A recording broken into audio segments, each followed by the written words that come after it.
In the previous video, we covered the North Star metric, one clear goal that guides every decision. Now we move to the next practical piece, the marketing funnel.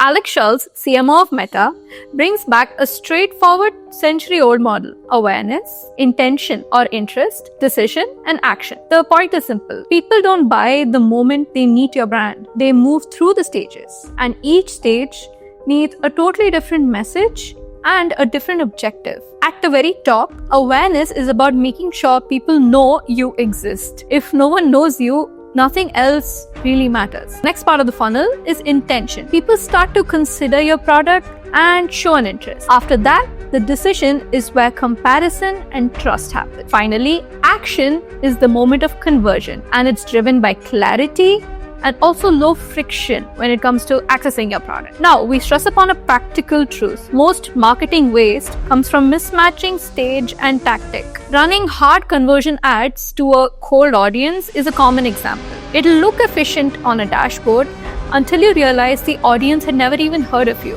The funnel simply forces you to come meet the market where it is.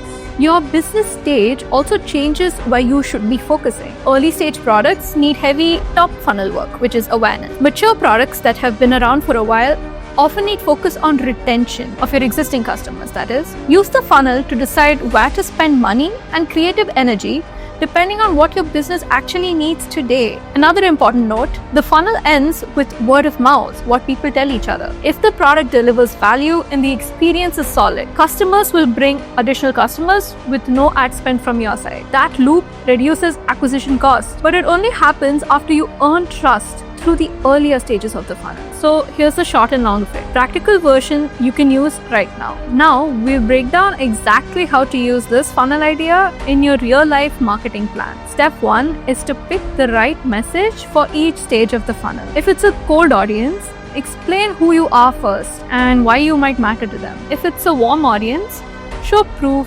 features and benefits of your product. Now, if it's a ready-to-buy mature product, just remove friction and show clear offers as well as guarantees that you can claim for your product. Step 2, measure the right thing at each stage. At the awareness stage, measure reach, recall and engagement. At the consideration stage, measure clicks, repeat visits and time on site. At the conversion stage, measure cost per acquisition and return on ad spend. Now, here's what you should not do. 1, expect cold audiences to convert instantly. They need time to warm up to your brand. 2, run buy now ads to people who don't know your brand. 3, judge awareness campaigns by bottom funnel metrics. In the end, the takeaway is to keep it simple. Is your creative, your key performance indicator, your landing page all aligned to the same stage of the funnel? If not, you'd want to fix that immediately. That's it for this video. In the next video, we'll look at conversion, which is how to understand the moment someone actually decides to buy your product and how to make that moment work every time. And for more informational videos like this one, subscribe to Zocket's YouTube channel.